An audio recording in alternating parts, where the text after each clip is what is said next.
രാവിലെ തന്നെ അപ്പൂസ് അമ്മ ഞാൻ കുറുക്കനെ പോലെ കൂവി കാണിച്ചു തരാമെന്ന് പറഞ്ഞിട്ട് കൂവി കാണിച്ചു തന്നതാണ് കേട്ടോ. കൂവി അവസാനം ആ തൊടിയിലോട്ട് നോക്കി കൂവാൻ തുടങ്ങി. അതിൻ്റെ അപ്പുറം അവൻ്റെ ഫ്രണ്ടിൻ്റെ വീടാണ്. അവളെ കളിക്കാൻ വിളിക്കാനുള്ള കൂവലാണ് ഈ കൂവുന്നത് കേട്ടോ. പക്ഷെ അവളൊന്നും കേട്ടില്ല. അവസാനം അടുത്ത ആൾ തിരിച്ചു വന്നു. അപ്പോഴേക്കും തുമ്പിക്കുട്ടി ഡാൻസ് ഇവിടെ തുടങ്ങിയിരുന്നു കേട്ടോ.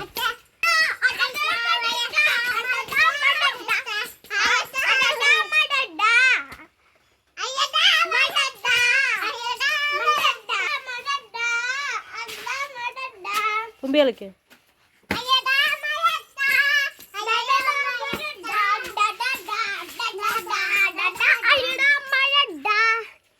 അപ്പൂസിൻ്റെ കൂവലും തുമ്പിയുടെ ഡാൻസും പാട്ടൊക്കെ കഴിഞ്ഞ് ഞങ്ങളിത് അടുത്ത പരിപാടിക്ക് വേണ്ടി ഇറങ്ങിയിരിക്കുകയാണ്. അപ്പോൾ തൊട്ട തൊടിയിലോട്ടാണ് പോകുന്നത് കേട്ടോ. തൊടിയിലോട്ട് പോകുന്നത് വിറക് വെറുക്കാനല്ല, വേറെ കുറച്ച് സംഭവത്തിന് വേണ്ടി പോവുകയാണ്.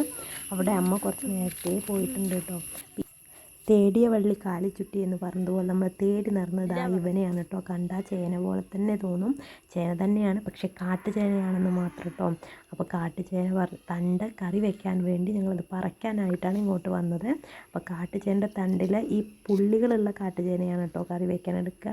അല്ലാതെ പച്ച കളറിൽ ഇങ്ങനെ ഇതുപോലെ നിൽക്കുന്ന ചേനകൾ പറിക്കില്ല, പുള്ളികളുള്ള ചേനകളാണ് പറിക്കുക. അപ്പോൾ അത് തിരഞ്ഞ് ചേനത്തണ്ട് പറിച്ചെടുക്കാനായിട്ട് വന്നതാണ് കേട്ടോ. അപ്പോൾ അമ്മ അതിന്ന് കുറേ തണ്ടുകൾ പറിച്ച് തന്നിട്ടുണ്ട്. അപ്പോൾ ആവശ്യത്തിന് കറിക്കുള്ളതൊക്കെ നമുക്ക് റെഡിയാക്കി കിട്ടി. അപ്പോൾ അതൊക്കെ പറിച്ചെടുത്ത് നമ്മൾ അങ്ങോട്ട് കറി വെക്കാൻ വേണ്ടി തിരിച്ച് പോവുകയാണ് കേട്ടോ. നല്ല കറിയാണ്. ഇതിപ്പോൾ എപ്പോഴും വെക്കാറുള്ളത് തന്നെയാണ്. എപ്പോഴും എന്ന് പറഞ്ഞാൽ ചില മാസങ്ങളിൽ ഇത് വെക്കാറുള്ളൂ കേട്ടോ. അല്ലാത്ത ടൈമിൽ ഇത് പറിച്ച് വെച്ച് കഴിഞ്ഞാൽ ചൊറിയും. മിഥുനം കർക്കിടകത്തിൻ്റെ മുന്നേ, മിഥുന മാസങ്ങളിലോ അതിന് മുന്നെയൊക്കെയാണ് ഇത് വെക്കാറ്. അല്ലാത്ത ടൈമിൽ ഇത് കറി വെക്കാൻ എടുത്തു കഴിഞ്ഞാൽ ചോറ് കിട്ടും. അപ്പോൾ ഞങ്ങളിത് പറിച്ച് കറി വെക്കാനുള്ള പ്ലാനിലാണ്. അപ്പോൾ അപ്പൂസിനും തുമ്പിക്കും അത് കണ്ടിട്ട് എന്തൊക്കെ ഉണ്ടാക്കി തരുന്നൊക്കെയാണ് അവർ ചോദിക്കുന്നത് കേട്ടോ. അപ്പോൾ കുറച്ച് നേരം ഞങ്ങളതൊക്കെ പറിച്ച് താഴെ ഒരു വീടുണ്ട്, അവിടെയൊക്കെ പോയി തിരിച്ചു വരികയാണ്. രണ്ടുപേരും ഫുൾ ഹാപ്പിയാണ്. ഒക്കത്ത് കയറി ഇരിക്കുകയാണ്.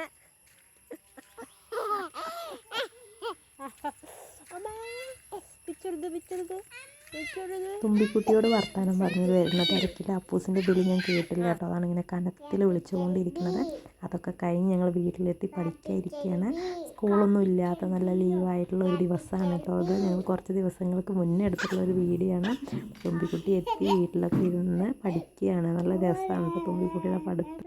ഞാൻ അവളെ നിർബന്ധിച്ച് ഇരുത്തി എഴുതിപ്പിക്കുന്നതൊന്നുമല്ല, അവൾക്ക് ഇഷ്ടമാണ് എഴുതാൻ. അപ്പോൾ അവൾക്കൊരു ബുക്കോ പേനയോ പെൻസിലോ വൈറ്റോ എന്തെങ്കിലും കൊടുത്തു കഴിഞ്ഞാൽ ആൾ ഇരുന്ന് എഴുതിക്കോളൂ കേട്ടോ. ആൾക്ക് ഭയങ്കര ഇഷ്ടമാണ്. അറിയണത് എഴുത്, ബാക്കി അമ്മ എഴുതി തരാം. കൈ പിടിച്ച് എഴുതിപ്പിക്കാം കേട്ടോ. എവിടേക്കാ സ്കൂളിലേക്ക് ബാഗൊക്കെ തൂക്കി പോണേ? അപ്പം ഞങ്ങൾ കാട്ടുചേന തണ്ടൊക്കെ പറിച്ചുകൊണ്ടുവന്ന് കറി വെച്ച് കഴിച്ച് നല്ല സൂപ്പർ കറിയായിരുന്നു. അതിന് ശേഷം അപ്പനും തുമ്പിക്കും കുറച്ച് നേരം TV വെച്ച് കൊടുത്തതാണ്. അപ്പോൾ അതിൻ്റെ വീഡിയോ ഞാൻ വേറെ വീഡിയോ ആയിട്ട് ഇടാം കേട്ടോ. അപ്പോൾ okay, tata, bye bye, see U.